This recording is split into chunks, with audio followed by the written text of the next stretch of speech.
এই যে আপনার বিল। আসলে আমার কাছে কোনো টাকা নেই। আপনাদের টেবিল পরিষ্কার করতে হবে নাকি আপনাদের প্লেট পরিষ্কার করতে হবে?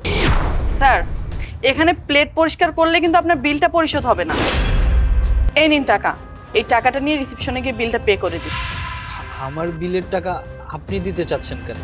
ম্যাডাম, আমি আপনার এখানে জব করতে পারবো না। হোয়াট? জব করতে পারবে না? কি বলতেছো তুমি? স্যার, এই যে আপনার বিল। বিল? এসব বিল দিয়ে কি হবে? তার থেকে বরং আপনি আমাকে বলেন আপনাদের টেবিল পরিষ্কার করতে হবে নাকি আপনাদের প্লেট পরিষ্কার করতে হবে? কি বলছেন এসব? আমি তো কিছুই বুঝতে পারছি না। না বোঝার কি আছে, সিম্পল। আসলে আমার কাছে কোনো টাকা নেই এই খাবারের বিল দেওয়ার জন্য। সেজন্যই বললাম যে টেবিল পরিষ্কার করব নাকি প্লেট পরিষ্কার করব। যে কোনো একটা পরিষ্কার করে আমি আমার বিলটা পরিশোধ করতে চাচ্ছি, কারণ আমার কাছে কোনো টাকা নেই। স্যার, এখানে প্লেট পরিষ্কার করলে কিন্তু আপনার বিলটা পরিশোধ হবে না। কিন্তু কি করব, আমার কাছে তো টাকা নেই, আমার তো এটা পরিষ্কার করেই দিতে হবে। আপনি বলেন, আমি কাজ শুরু করে দিই। শুধু শুধু টাইম নষ্ট করাটা ভালো হবে না। আচ্ছা, আপনার কাছে যেহেতু টাকাই নেই, তাহলে আপনি এত বড় রেস্টুরেন্টে খেতে কেন এসেছেন? কি করব, পুরনো অভ্যাস। আসলে আগে টাকা পয়সা ছিল, দামি দামি রেস্টুরেন্টে খেতাম, ঘুরতাম, কিন্তু এখন টাকাটা নেই। কিন্তু পুরনো সে অভ্যাসটা খাওয়ার রয়ে গেছে। সেজন্য এরকম রেস্টুরেন্টে যাই, খাই। অনেকেই টাকা ছাড়াই ছেড়ে দেয়, অনেকে আবার কাজ টাজ করায়। তো ভাবলাম এখানে হয়তো কাজ করেই ছাড়াটা পাবো। সো আপনি বলেন আমি কোথা থেকে কাজ শুরু করব? দেখুন স্যার, এখানে যে কাজই করুন না কেন আপনার বিলটা পরিশোধ হবে না, কারণ আপনার বিলটা অনেক বেশি। তাহলে আর কি করা? পুলিশকে ডাকুন, আমার কোনো প্রবলেম।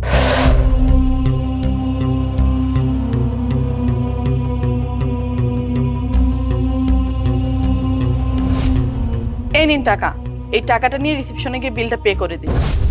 আমার বিলের টাকা আপনি দিতে চাচ্ছেন কেন?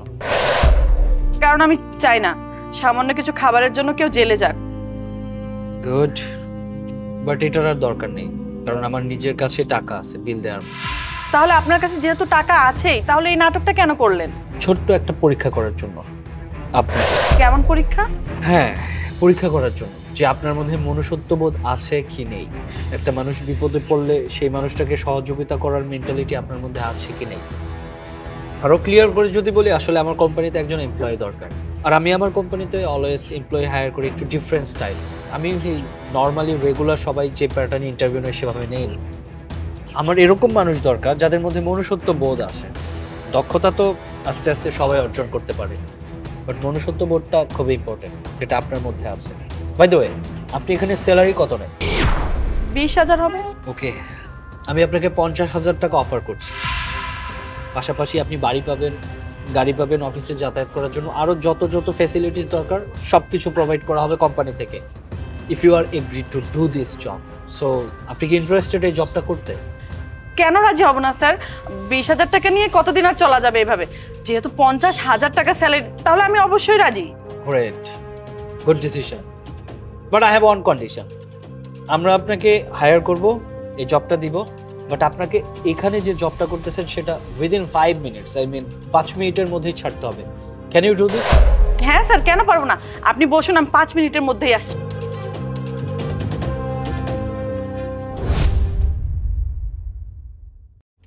আচ্ছা শোনো, এই অর্ডারটা ওই টেবিলে দিয়ে আসবে।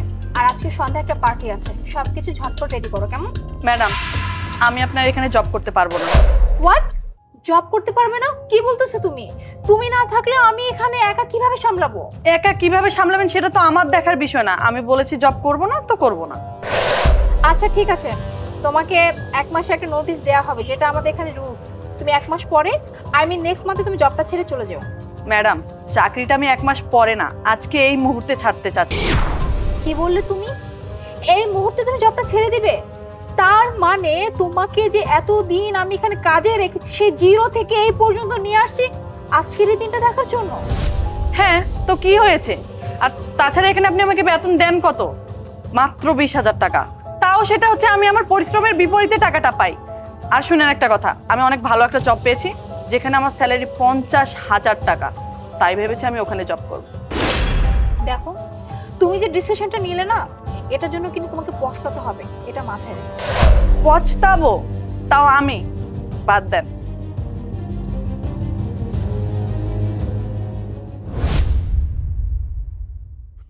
স্যার চলুন। You are so late. আপনি আসছেন ঠিকই, বাট 10 মিনিট লেট হয়ে গেছে। আপনার আসার কথা ছিল 5 মিনিটের মধ্যে, বাট আপনি আসছেন 15 মিনিট পরে। আই মিন 10 মিনিট এক্সট্রা চলে গেছে। So we are sorry. আমি আপনাকে এই জবটা দিতে পারবো না আমার কোম্পানিতে। স্যার আসলে হয়েছে কি, আমার যে ম্যাডাম আছে ওনাকে যখন আমি চাকরি ছাড়ার কথা বলেছি, উনি আসলে আমার সাথে তর্কে বিতর্কে লেগে পড়েছিল, তাই একটু সময় চলে গেছে। সেটা তো আর আমার ভুল না, ইটস ইয়োর ফল্ট। যাই হোক, আপনাকে একটা কথা বলি, মনে রাখবেন, আপনার মধ্যে মনুষ্যত্ববোধ আছে ঠিকই, কিন্তু আপনার মধ্যে লয়ালটি নাই। আই মিন আনুগত্য, কৃতজ্ঞতাবোধ এসব কিছুই নাই। আপনাকে যখন আমি একটু বেটার স্যালারি অফার করলাম, 20,000 থেকে 50,000-এর কথা বললাম, আপনি অমনি সবকিছু ভুলে, আপনার পাস্ট ভুলে রাজি হয়ে গেলেন আমার এখানে জব করার জন্য। বাট আপনি একটাবার চিন্তা করলেন না, যখন আপনার কোনো এক্সপিরিয়েন্স ছিল না, তখন এই রেস্টুরেন্ট আপনাকে জব দিছিল, আপনাকে শেল্টার দিছিল, আপনাকে কাজ শিখাইছে। Now you have experience. আর সেটার কৃতজ্ঞতাবোধ আপনি আপনার রেস্টুরেন্টের মালিককে প্রকাশ না করে যখন একটা বেটার অফার পেলেন, আপনি এই রেস্টুরেন্টের ভালো হবে না ক্ষতি হবে, এখন নতুন করে এমপ্লয়ি কোথা থেকে পাবে না কোনো কিছু চিন্তা না করে আমার সাথে চলে যেতে রাজি হলেন। এখন আপনি যে আমার কোম্পানিতে যাওয়ার পর তার থেকে বেটার কোনো অপশন পেলে আমার কোম্পানির লস করে যে অন্য কোথাও চলে যাবেন না, সেটার গ্যারান্টি কে দেবে? সো আমি সরি, আপনার মতো পার্সনকে আমার কোম্পানিতে আমি জব দিতে পারবো। স্যার আসলে বিষয়টা এমন না। Don't need to say anything. যার ডিসিশন নেয়ার আমার নেওয়া হয়ে গেছে। এই যে আপনার খাবারের বিলটা। And one more thing. Wish you good luck.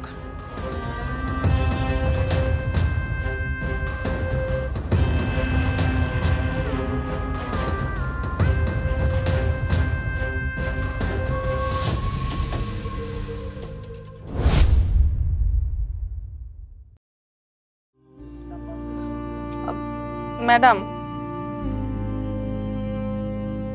I am sorry. Sorry for what? Madam আমি আসলে লোভে পড়ে গিয়েছিলাম।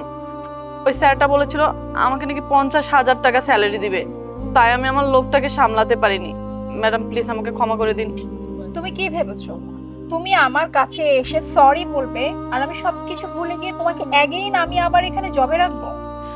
ম্যাডাম একবার, জাস্ট একবার আমাকে সুযোগ দিন। আজকে যে ভুলটা করেছি, নেক্সট টাইমে কখনো এই ধরনের ভুল হবে না। তোমার প্রতি না আমার অনেক ভরসা ছিল জানো। আমি এতটুকু শিওর ছিলাম যে তুমি আমার এখান থেকে কখনোই যাবে না, মানে এখানকার জব ছেড়ে তুমি কখনোই যাবে না। বাট তুমি সামান্য কিছু টাকার লোভ সামলাতে পারো না। এনিওয়ে তোমাকে আমি এখানে আর রাখতে পারবো না, সরি, তুমি আসতে পারো।